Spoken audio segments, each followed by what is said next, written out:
آپ کو عقیدہ دے دیا اور ساتھ کہا کہ میں اس میں لفظ اہل سنت ایڈ بھی کر دوں گا، اب اس کو میں نے اکنالج بھی کر لیا.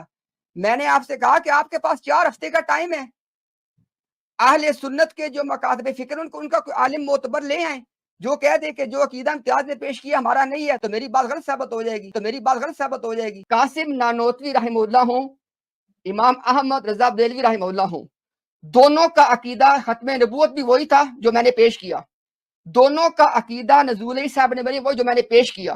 آخری بات یہ، آپ کا جو سوال تھا کہ پھر دونوں میں سے ایک کو چوز کرے، میں نے آپ کو اس کو جواب دے دیا کہ اتنی عبارت سے اشکال پیدا ہوتا تھا، اس اشکال کی بنیاد پہ انہوں نے جو بات کی ہے ان کا حق بنتا تھا. لیکن جب ان کی باقی باتوں پہ جاتے ہیں تو احمد رضا بریلوی اپنے اشکال کے اوپر وہ حق پہ جانب ہیں، لیکن قاسم نانوتوی نے جب واضح کر دیا تو بعد کے لوگوں کا حق نہیں ہے کہ ان کے اوپر دوبارہ وہ اعتراض وارد کریں. میں آپ کو اپنا عقیدہ تحریراً دینے کے بعد 1 مہینے کا ٹائم دے رہا ہوں کہ اہل سنت کا معتبر عالم آ کے کہہ دے کہ امتیاز جو عقیدہ بیان کر رہے ہیں وہ عقیدہ ہمارا نہیں ہے. ٹھیک ہو گیا؟ تو میں آپ کے ساتھ لائیو آ کے کہوں گا جی کہ میں نے یہ غلطی کھائی تھی، یہ تو عقیدہ ان کا نہیں، یہ تو میرا ذاتی عقیدہ ہے. اس کے بعد آپ کو چوائس ہوگی، آپ میرے ساتھ ڈیبیٹ کرنا چاہیں نہ کرنا چاہیں نہ کریں. تحذیر الناس سے ہم بات شروع کریں گے، لے کے آپ تحذیر الناس کو میرے ساتھ ڈیٹ طے کر لیں کہ کب آپ نے اس پہ بات کرنی ہے. خدا کی قسم ان کا عقیدہ یہ تھا جو میں نے پیش کیا ہے. جو آپ نے جو بار بار آپ یہ تاثر دینے کی کوشش کر رہے ہیں نا کہ وہ جو ہے نا شاید ان کی عبارتوں میں، آخری بات اب رہ گئی عبارتوں کی. میں نے آپ کو عبارتوں کے بارے میں بھی کہہ دیا ہے کہ عبارت ہم لائیں گے، تحذیر الناس پہ بات کرنی ہے تو ایڈمٹ کریں نا. الحمدللہ امتیاز یہاں پہ لوگوں کو دکھائے گا کہ مولانا قاسم نانوتوی رحمہ اللہ کا بھی عقیدہ یہی تھا جو امتیاز نے پیش کیا ہے. ٹھیک ہے، اگر آپ تحذیر الناس پہ بات کرنے کو تیار ہیں، یا اسی طرح آپ شاہ احمد رضا بریلوی کی کسی بات پہ آپ تیار ہیں کہ ان کا عقیدہ یہ نہیں تھا، آپ کریں میرے ساتھ کمٹ، میں کروں گا آپ سے بات. الوقت يدعو مصلحا ومجددا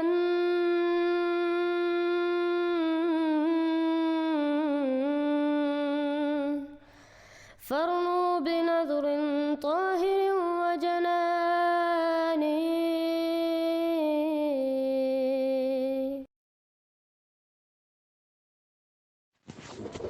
السلام علیکم ورحمۃ اللہ. جی دیکھیے، جو آدمی اعلیٰ حضرت فاضل بریلوی رحمۃ اللہ تعالیٰ کا فتویٰ نہیں مانتا پھر ان کو مجدد بھی کہتا ہے، تو وہ کس طرح کس معنی میں ان کو مجدد مانتا ہے؟ ان کے فتوے کو تسلیم نہیں کرتا اور مانتا مجدد ہے، تو یہ تو منافقت والی بات ہے نا. اور فتویٰ بھی کوئی فقہی مسئلے کا نہیں ہے، اعتقادی مسئلے کا ہے، اور جس میں ختم نبوت کی بات انوالو ہے. تو میں پہلے وضاحت کر چکا ہوں. جی ہاں، اور جو آدمی اس طرح کی باتیں کرتا ہے وہ پھر اپنے آپ کو وہ بریلوی بھی کہتا ہے، بریلویوں کی نمائندگی کرتا ہے، تو نہیں، وہ نہ بریلوی ہے نہ بریلویوں کی نمائندگی کا اس کو حق ہے. تو نہیں، وہ نہ بریلوی ہے نہ بریلویوں کی نمائندگی کا اس کو حق ہے. کوئی صاحب کہہ رہے ہیں کہ حضرت قاسم نانوتوی رحمۃ اللہ علیہ کا نظریہ اور حضرت امام احمد رضا بریلوی رحمۃ اللہ علیہ کا نظریہ ختم نبوت کے بارے میں ایک ہی تھا، لہٰذا حضرت قاسم نانوتوی رحمۃ اللہ علیہ کے بارے میں کوئی ایسی بات نہیں کہنی چاہیے. تو حیرت ہے،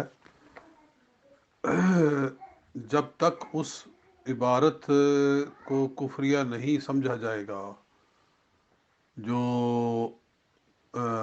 تحذیر الناس میں 25 صفحے پر ہے کہ اگر بعد زمانہ نبوی صلی اللہ علیہ وآلہ وسلم بھی کوئی نبی مان لیا جائے تو خاتمیت محمدیہ میں فرق نہیں آتا.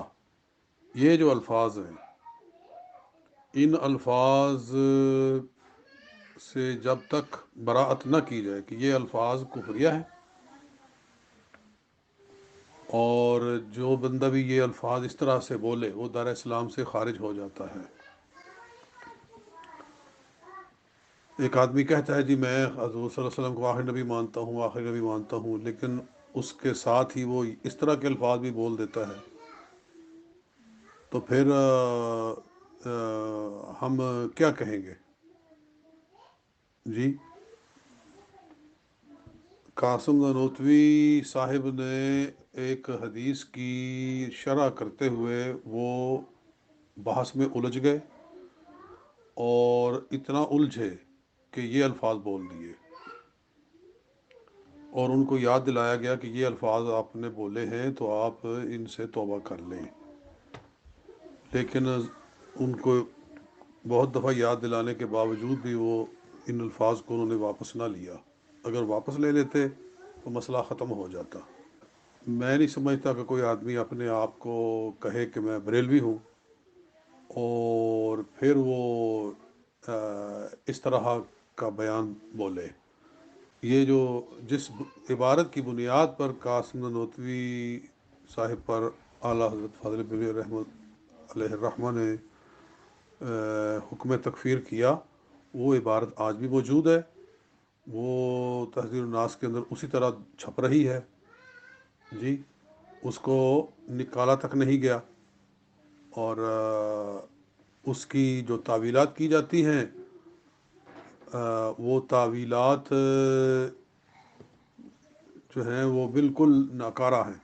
ایسے تو کوئی کہہ دے کہ بالفرض اللہ کے سوا بھی کوئی نبی اللہ کے سوا بھی کوئی خدا مان لیا جائے بالفرض، تو اس کی توحید میں فرق نہیں آئے گا۔ جی تو کیا ایسا کہنا جائز ہے؟ کیا ایسا کہنے والا مسلمان رہے گا؟ جی لفظ بالفرض کہہ دینے سے کیا بچ جائے گا وہ کہ اس نے بالفرض کہا ہے؟ الغرض جس صاحب نے بھی یہ الفاظ کہے ہیں وہ اعلیٰ حضرت فاضل بریلوی علیہ الرحمہ کے پیروکار بالکل نہیں ہیں۔ اگر وہ پیروکار ہونے کا دعویٰ کرتے ہیں تو غلط دعویٰ کرتے ہیں، اور ایسے آدمی کو سے جو ہے نا آپ لوگوں کو دور رہنا چاہیے۔ السلام علیکم ورحمۃ اللہ۔